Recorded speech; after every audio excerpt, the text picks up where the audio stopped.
اللهم صل وسلم على نبينا محمد رب اشرح لي صدري ويسر لي أمري واحلل عقدة من لساني يفقهوا قولي.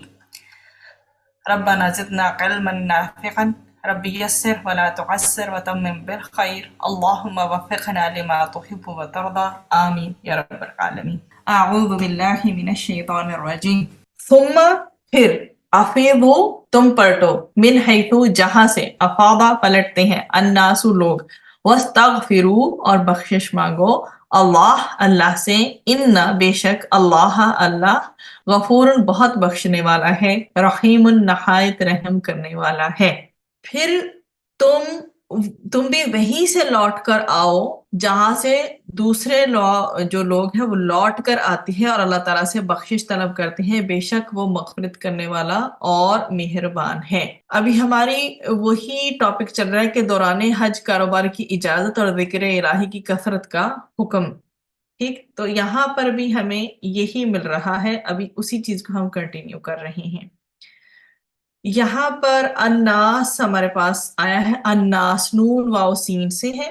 ٹھیک ہے، لوگ قریش کے سوا تمام لوگ مراد ہیں، خاص طور پر قریش کے سوا تمام لوگ مراد ہیں.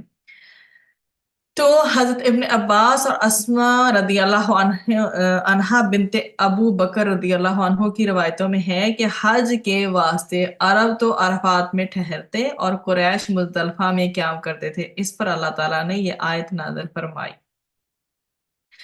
کہ قریش اپنے آپ کو شدت اور حیثیت والا سمجھتے تھے نا، اس لیے وہ اور ان کے حلیف عرفات میں دوسرے اہل عرب کے ساتھ ٹھہرنے کو عار سمجھتے تھے اور کہتے تھے ہم اہل اللہ ہیں اور حرم کے رہنے والے ہیں، اس لیے حدود حرم سے باہر جانا ہمارے لیے مناسب نہیں.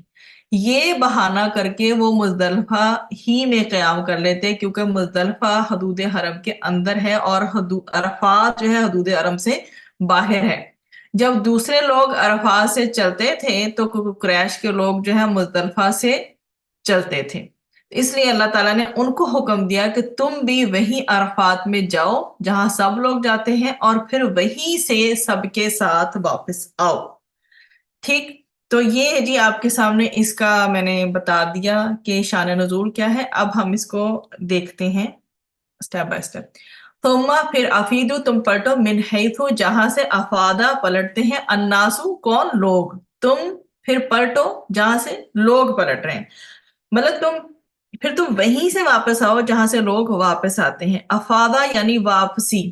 قریش کو حکم دیا گیا کہ جیسے لوگ عرفات جا کر مزدلفہ واپس آتے ہیں ایسے ہی آپ بھی عرفات کے رکن کو پورا کر کے مزدلفہ کے رکن کو پورا کرو.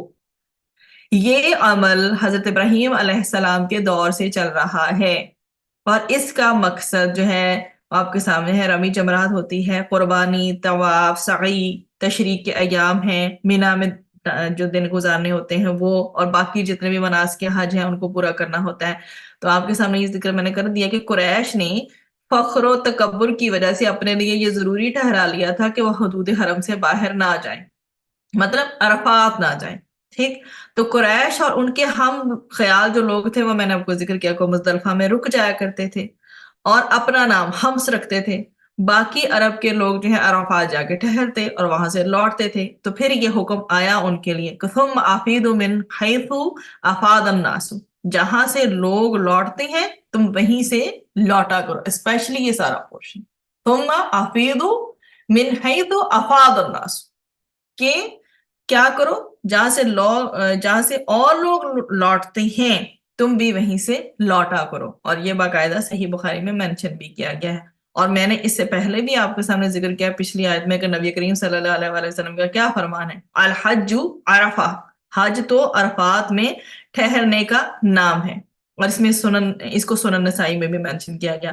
تو اسلام نے چاہے نسلی ہو، قومی ہو یا لسانی جو زبان کی بیس پہ ہوتے ہیں، تو اسلام نے نسلی، قومی، لسانی ہر طرح کے بت توڑے ہیں اور ایک امہ، ایک واحد امہ کا تصور دیا ہے کہ امت کیا ہوتی.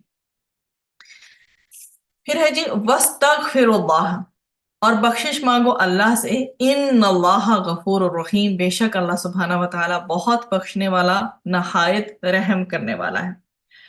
اب یہ دیکھیے کہ وَاسْتَغْفِرُ اللَّهَ، اللہ تعالیٰ سے بخشش مانگو۔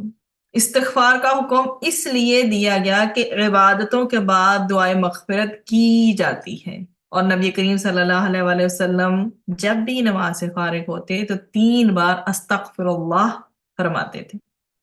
اور سیدنا ابن عباس رضی اللہ عنہما سے روایت ہے کہ نبی کریم صلی اللہ علیہ وآلہ وسلم نے فرمایا، جس نے استغفار کو اپنے اوپر لازم کر لیا، اللہ تعالیٰ ہر تنگی میں اس کے لیے کشادگی پیدا کرتا ہے، ہر غم میں راحت کی راہ ہموار کرتا ہے، اور اس کو وہاں سے رزق دیتا ہے جہاں سے اس کو گمان نہیں ہوتا۔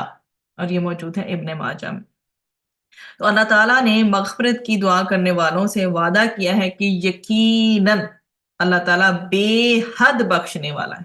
یہ غفور مبالغے کا صیغہ ہے، ٹھیک ہے؟ تو اس میں کیا ہے کہ بے حد بخشنے والا ہے، رحیم بھی جو ہے یہ اسی طرح سے ہے کہ نہایت رحم والا ہے۔ اس لیے بڑے سے بڑے گناہ پر بھی کیا کرو، استغفار کرنے سے کسی قسم کی ہچکچاہٹ محسوس نہ کرو۔ جب ہو جائے گناہ اللہ کی طرف پلٹو۔ تو اللہ تعالیٰ کی صفت جو غفور ہے، اس سے خاص طور پر جو مراد ہمیں ملتی ہے وہ یہ ہے کہ اللہ تعالیٰ انسانوں کے شرک اور جرم کو معاف کر کے مغفرت فرماتا ہے ان کی، ٹھیک؟ اور اللہ تعالیٰ کی جو صفت رحیم ہے وہ یہ کہ وہ ان کے ایمان اور توبہ کو قبول کر کے ان پہ رحمت فرماتا ہے، ٹھیک؟ تو اس آیت میں بیسیکلی اصول معاشرت بیان کیے گئے ہیں۔ ایک بہت اہم جو چیز مینشن کی گئی ہے کہ رہن سہن، قیام و مقام میں بڑوں کو چاہیے کہ چھوٹوں سے ممتاز ہو کر علیحدہ نہ رہیں بلکہ مل جل کر رہیں۔ اس سے ہوتا کیا ہے، اس پہ فائدے کیا کیا ہے؟ اس میں یہ کہ باہمی اخوت پیدا ہوتی ہے، آپس کی ہمدردی، محبت اور ایک تعلق پیدا ہوتا ہے آپس میں، اور امیر و غریب کی کیا مٹتی ہے، تفریق مٹتی ہے۔ اور یہ جو جنگ چل رہی ہوتی ہے نا مزدور اور سرمایہ درمیان، جو مزدور اور سرمایہ دار لوگ ہوتے ہیں ان کے وہ سرمایہ دار اپنے آپ کو بڑا سمجھتے ہیں، مزدور اپنے آپ کو نچلا طبقہ سمجھتے ہیں، تو یہ جو جنگ ایک طرح کی ان کے ان بٹوین چل رہی ہوتی ہے وہ ختم ہوتی ہے۔ ایون تو ہمارے پاس بہت بڑا ایک ریفرنس موجود ہے کہ نبی کریم صلی اللہ علیہ وآلہ وسلم نے اپنے آخری حج کے خطبہ میں اس کو خوب واضح کر کے ارشاد فرمایا تھا کہ کسی عربی کو اجمی پر یا گورے کو کالے پر کوئی فضیلت نہیں، فضیلت کا دار و مدار جو ہے تقوی اور اطاعت خداوندی پر ہے۔ اسی لیے مشرکین کے اس فضل کو جس سے وہ مزدلفہ میں قیام کر کے اپنی حیثیت کو ممتاز بناتے تھے، گناہ قرار دے کر ان پر لازم کیا کہ اپنے اس گناہ سے توبہ استغفار کریں تاکہ اللہ تعالیٰ ان کی خطائیں معاف کر دے اور ان پر اپنی رحمت فرما دے۔ ہم اللہ سبحانہ و تعالیٰ سے دعا کرتے ہیں اور گناہوں کی توبہ کے ساتھ دعا مانگتے ہیں، اللہ تعالیٰ ہم اپنے تمام گناہوں سے سچے دل کی توبہ کے ساتھ اپنی دعاؤں کا آغاز کرتے ہیں، ہمیں اپنے لیے خالص کر لیں اور ہر قسم کی نافرمانی سے بچا لیں۔ وآخر دعوانا ان الحمد للہ رب العالمین۔ ربنا تقبل منا انك انت السميع العليم وتب علينا انك انت التواب الرحيم۔ سبحانك اللهم وبحمدك نشهد ان لا اله الا انت نستغفرك ونتوب اليك۔ سبحان الله والحمد لله لا إله إلا الله الله